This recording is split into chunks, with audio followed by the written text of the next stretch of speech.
4 class number पढ़ेंगे। इससे पहले अगर आप चैनल पे नए हैं तो चैनल को सब्सक्राइब कर ले, बेल आइकन को प्रेस कर ले और आपको ये क्लास कैसा लगा ये ज़रूर एक कमेंट बॉक्स में कमेंट ज़रूर करिएगा। और प्लेलिस्ट मेरी क्लास का हर चैप्टर का हर सब्जेक्ट का बना हुआ है, तो उसे आप जाकर ज़रूर देखें। और मतलब एक दिन में मैं 2-3 वीडियो अपलोड करती हूँ, तो सारा आप देखने की कोशिश करें और नोट्स अपना खुद का बनाएं ताकि आपको रिवीजन करने में आसानी हो। तो चलिए आज का क्लास हम लोग शुरू करते हैं। संविधान सभा प्रारूप समिति के अध्यक्ष कौन थे? तो संविधान सभा प्रारूप समिति के अध्यक्ष थे अंबेडकर। अब अंबेडकर इसमें ना 7 सदस्य थे। संविधान सभा प्रारूप समिति में कुल सदस्यों की संख्या कितनी थी? अगर ये आपको पूछेगा तो इसमें कुल सदस्यों की संख्या थी 7 सदस्य कौन कौन थे? इसमें से क्वेश्चन ऐसे बनता है कि इनमें से कौन सदस्य संविधान सभा के प्रारूप समिति में नहीं थे, शामिल नहीं थे। तो पहला थे अंबेडकर, दूसरा गोपाल स्वामी अयंगर, तीसरा थे मोहम्मद साउदुल्ला, चौथा थे कृष्ण स्वामी अय्यर, पांचवा थे के.एम. मुंशी, छठा थे बी.एल. मित्रा, सातवां थे डी.पी. खेतान। इनकी मृत्यु जब हो गई थी डी.पी. खेतान की, तब उनके जगह पे आए थे कृष्णामाचारी। तो ये सातों नाम बहुत इम्पोर्टेंट है जो कि प्रारूप समिति से संबंधित है, तो इनको आप याद रखिएगा। एक भी नाम मिस करेंगे तो नहीं वाला क्वेश्चन में आप फंसेंगे, या एक से अधिक वाला बीपीएससी पूछता है तो उसमें आप फंस सकते हैं। अगला है कि भारतीय संविधान के वृहद होने का कारण क्या है? यानी भारतीय संविधान जो इतना बड़ा है तो इसके बड़ा होने का कारण क्या है? तो इसका आंसर होगा इसमें संघ एवं राज्य दोनों राज्यों का उल्लेख है। यानी इसमें संघ का भी है और राज्य का। संघ मतलब केंद्र हो गया और राज्य मतलब स्टेट हो गया, दोनों का उल्लेख है, इसी के कारण ये बड़ा है यानी बृहद है। अगला क्वेश्चन है कि संविधान सभा कांग्रेस की थी और कांग्रेस भारत था। ये कथन किसका है? यानी ये किसने कहा था? तो ये कथन था जी ऑस्टिन का। कथन वाला आप बिल्कुल याद रखें क्योंकि कथन से हर एग्ज़ाम में पूछा जाता है। और कथन वाला ये बीपीएससी का पता नहीं फेवरेट है कि क्या है, इसको वो पूछना बिल्कुल भी नहीं छोड़ते हैं, कथन पूछते हैं। तो कथन आपको किसी और बुक से भी मिले ना तो उसको एक जगह लिख के आप रट जाएं। अगला क्वेश्चन है, एक बार एनसीईआरटी कथन जरूर आप देख लीजिएगा, जो बॉक्स में बना होता है ना उसमें से वो बहुत पूछता है। अगला है संविधान सभा में कुल अधिवेशन कितने हुए थे? तो संविधान सभा में कुल अधिवेशन 12 हुए थे। संविधान सभा में महिलाओं की कुल संख्या कितनी थी? तो संविधान सभा में महिलाओं की संख्या थी 15। संविधान सभा का प्रतीक चिन्ह क्या था? तो संविधान सभा का प्रतीक चिन्ह था हाथी। बहुत इंपॉर्टेंट है ये सारा, आप एक भी मिस मत करिएगा, मेरे नोट्स का हर लाइन इंपॉर्टेंट है, इसे आप एक बार याद करके देखिएगा। फिर आप previous year TRE 1, TRE 2, TRE 3 किसी का भी लगाइएगा, देखिएगा आपका बहुत क्वेश्चन इससे मिल जाएगा आराम से। अगला क्वेश्चन है, मूल संविधान किस भाषा में है? तो मूल संविधान अंग्रेजी भाषा में है। लेकिन अगला क्वेश्चन है कि संविधान का हिंदी में अनुवाद किसने किया? तो संविधान का हिंदी में अनुवाद किया था नंदलाल बोस ने। अगला क्वेश्चन है, संविधान सभा का सुलेखन किया था किसने किया? मतलब उसको लिखने का काम किसने किया? सुलेख मतलब हम लोग लिखते हैं ना, मतलब सुलेख मतलब अच्छा लेख, यानी अच्छे राइटिंग में उसको लिखने का काम किसने किया था? तो बसंत कृष्ण ने किया था। अगला है कि भारतीय संविधान पे सबसे अधिक प्रभाव किसका देखा गया? यानी भारतीय संविधान जो है ना उस पर प्रभाव सबसे अधिक किसका देखा गया? तो 1935 का शासन अधिनियम, जो कि हम लोग आगे में पढ़ेंगे। 1935 का शासन अधिनियम जो हुआ तो उसमें क्या क्या महत्वपूर्ण चीज़ थे, मतलब क्या क्या उसमें काम हुआ था, वो सारा पढ़ेंगे एक एक करके। बहुत इम्पोर्टेंट 1935 का शासन अधिनियम। अगला हम लोग पढ़ेंगे कि भारतीय संविधान में जैसे कोई भी चीज़ है, जैसे लोकसभा और राज्यसभा का सीट, या फिर सामुदायिक उत्तरदायित्व, विधि का शासन, या फिर राष्ट्रपति का पद, कहाँ से ये लिया गया है। ये चैप्टर बहुत इम्पोर्टेंट है, तो इसे आप एक भी पॉइंट को आप मिस मत करिएगा। क्योंकि इसमें ना अगर एक ब्रिटेन है तो इसमें 10 क्वेश्चन 15 क्वेश्चन आपको एक ब्रिटेन से मिल जाएगा। तो इसको अगर आप चाहें तो अलग अलग लिख लें, जैसे कि ब्रिटेन से क्या क्या लिया गया है। तो संसदीय शासन व्यवस्था कहाँ से लिया गया है, तो ब्रिटेन से। ऐसे आप क्वेश्चन लिख सकते हैं। मैं ऐसे ही लिखती थी ताकि मैं एक बार में इसको रिवीजन कर लूँ। उसके बाद निर्वाचन की प्रक्रिया कहाँ से ली गई है, तो ब्रिटेन से ली गई है। संवैधानिक प्रमुख के रूप में राष्ट्रपति का पद जो है वो कहाँ से लिया गया है, तो वो भी ब्रिटेन से लिया गया है। मैं चाहती तो इसे लंबा कर सकती थी, मेरे स्कूल में मतलब मेरी क्लास में नोटबुक में वैसे ही लिखाया गया था, लेकिन मैं इसको ऐसे लिखी ताकि आसानी से हम लोग याद कर सके इसे। विधि निर्माण की प्रक्रिया कहाँ से लिया गया है, तो विधि निर्माण की प्रक्रिया ब्रिटेन से लिया गया है। उसके बाद द्विसदनीय व्यवस्था यानी लोकसभा और राज्यसभा, देखिए कंफ्यूज ना हो, द्विसदनीय मतलब 2 सदन जिसमें कि लोकसभा और राज्यसभा दोनों आ जाता है। तो उसका व्यवस्था जो है ये द्विसदनीय मतलब लोकसभा राज्यसभा, ये कहाँ से लिया गया है, तो ये भी ब्रिटेन से लिया गया है। एक एक पॉइंट बहुत इम्पोर्टेंट है। एकल नागरिकता कहाँ से लिया गया है, तो ब्रिटेन से। प्रधानमंत्री का पद कहाँ से लिया गया है, तो ब्रिटेन से। संसदीय विशेषाधिकार कहाँ से लिया गया, तो ब्रिटेन से। मंत्रिमंडल का लोकसभा के प्रति सामुदायिक उत्तरदायित्व ये कहाँ से लिया गया है, ब्रिटेन से। और विधि का शासन कहाँ से लिया गया है, ब्रिटेन से।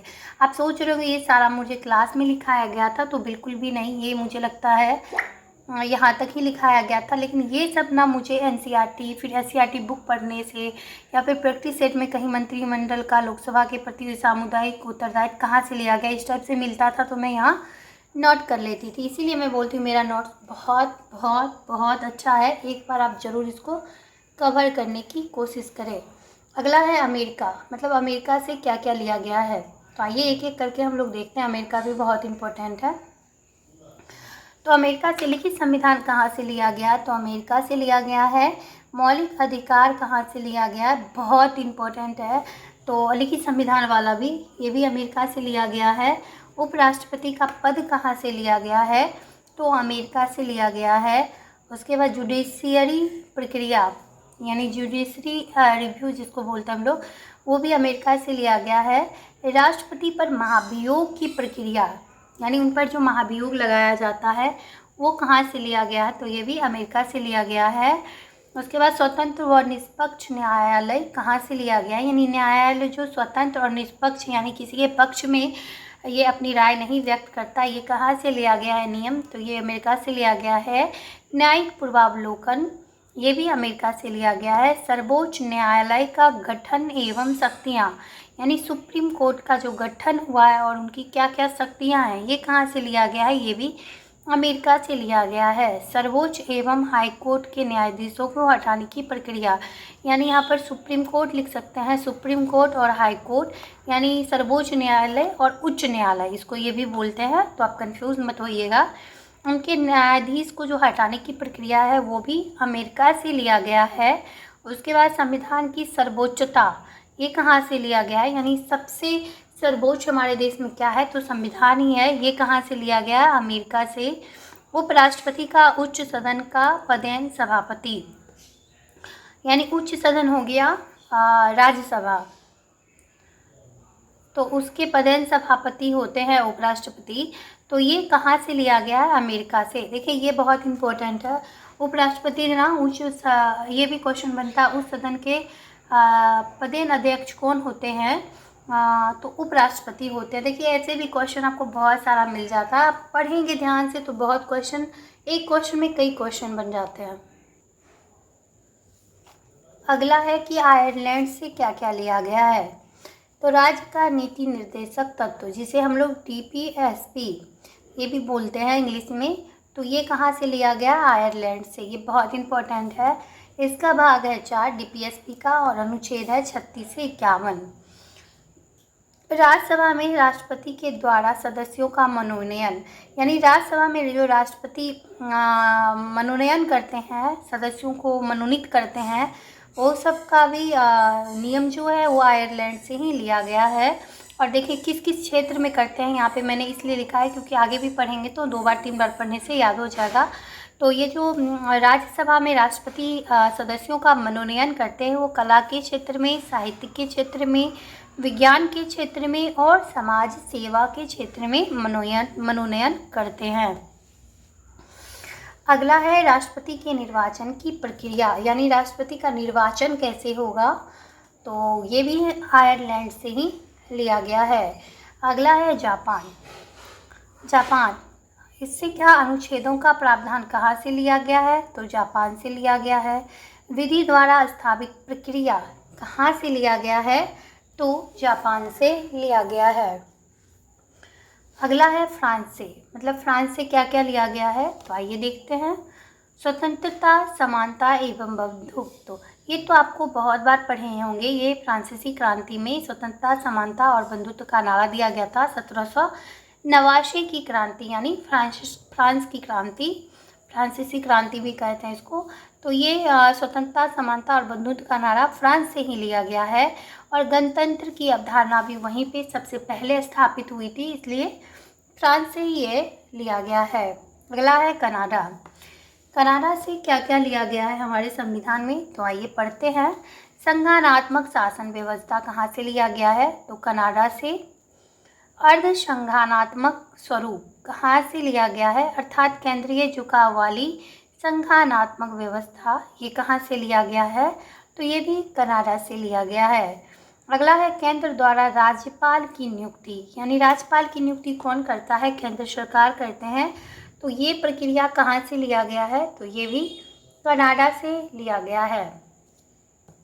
अपशिष्ट शक्तियाँ कहाँ से लिया गया है, अपशिष्ट शक्तियाँ जो होती है, जो केंद्र और राज्य किसी में नहीं आता है, तो वो अपशिष्ट शक्तियाँ होती है जिस पे दोनों ही कानून बना सकते हैं।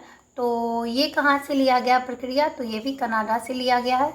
सुप्रीम कोर्ट से परामर्श लेने की शक्ति, यानी सुप्रीम कोर्ट से जो हम लोग परामर्श लेते हैं तो वो राष्ट्रपति से परामर्श लेता है, वो शक्ति कहाँ से लिया गया है, कनाडा से लिया गया है, जो कि 143 अनुच्छेद में है। मैं अनुच्छेद इसलिए लिखी ना, क्योंकि मैं ऐसे ही लिखती थी, जहाँ भी ये लाइन मिला वहाँ अनुच्छेद लिख दिया, ताकि जितनी बार मैं पढ़ूँ उतने बार रिवीजन मेरा होते जाए।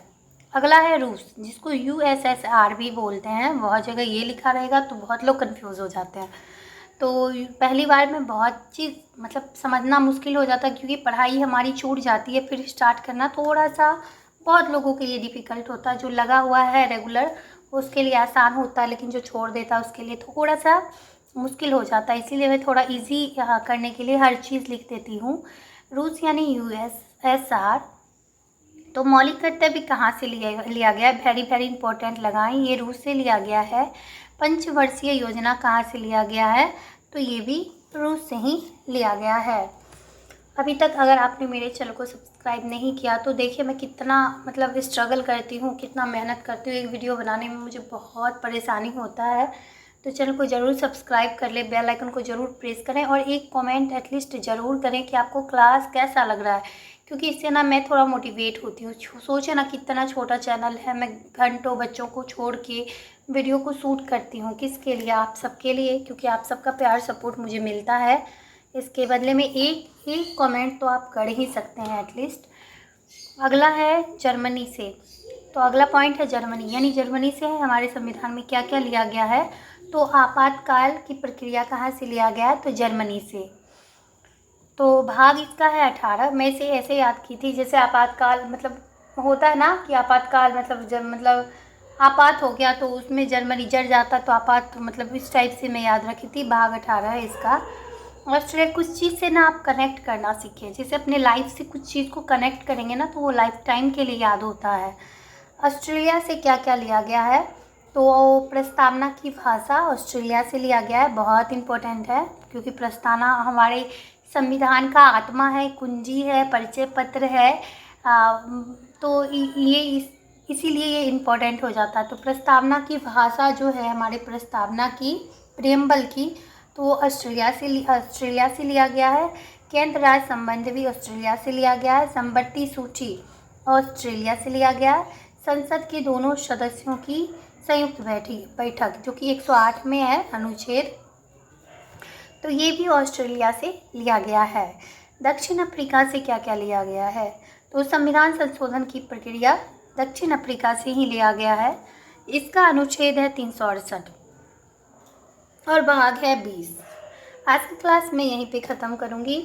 देखिए, ये अगर 15 मिनट का क्लास आ जाएगा ना, तो आप सोचिए ये 2 घंटे का क्लास मेरा था। मैंने इसे शॉर्ट में बनाया, पहले लॉन्ग था, फिर उसको शॉर्ट करके फिर मैंने खुद के पढ़ने के लिए ऐसा नोट्स बनाया था और बहुत चीज़ इसमें ऐड भी किया था। तो ये बहुत एटलीस्ट बहुत मेहनत का ये फल है। और मैं नोट्स हमेशा बनाती थी, तो आप लोग पीडीएफ ना बोले, मैं डाल दूँगी, पीडीएफ भी दूँगी। थोड़ा वेट करें, थोड़ा थोड़ा करके मैं अभी सब चीज़ को अरेंज करूँगी अपने चैनल पे। लेकिन आप सोचिए ना, पीडीएफ से आप नहीं पढ़ पाएंगे। अगर मैं आपको दे दूँ ना, ये तो चलो ठीक है, फिर भी साफ़ सुथरा है, और भी नोट्स मैं अपने पुराने नोट्स को शेयर कर रही हूँ, तो उसमें आप पढ़ ही नहीं पाएंगे क्या मैंने ऐड किया है, कहाँ से क्या चीज़ लिखा है। तो इसलिए मैं बोलती हूँ, अपने से लिखने से जब आप लिखते हैं ना, तो थोड़ा कंसंट्रेट होता है आपका वहाँ पे, और आप एक बार लिखते हैं उसके बाद फिर पढ़ते हैं, तो आपका दिमाग ज़्यादा सचेत होता है, जागृत होता है। मेरे साथ ऐसा होता था, मैं तो हमेशा लिखती थी। तो आपसे भी मैं रिक्वेस्ट करूँगी, थोड़ा वीडियो रोक रोक के आराम से लिखें। आप बोलेंगे तो मैं स्लो भी थोड़ा बोल दूँगी। तो आई होप आपको आज का क्लास बहुत अच्छा लगा होगा। अगर आपके लिए थोड़ा भी हेल्पफुल है तो प्लीज़ लाइक करिए, शेयर करिए और सब्सक्राइब करिए, शेयर ज़रूर करिए, ताकि थोड़ा सा मैं मोटिवेट हूँ। और एक कमेंट ज़रूर करिए आपको कैसा ये क्लास लगा है। Thank you so much. अगले क्लास के साथ मैं जल्दी आप सबके सामने आऊँगी। तो कल तक के लिए थोड़ा सा अब मैं रेस्ट करूँगी। थोड़ा मेरा आज तबीयत भी ख़राब था, फिर भी मैंने आप सबके लिए ये शूट किया है। तो thank you so much class में बने रहने के लिए।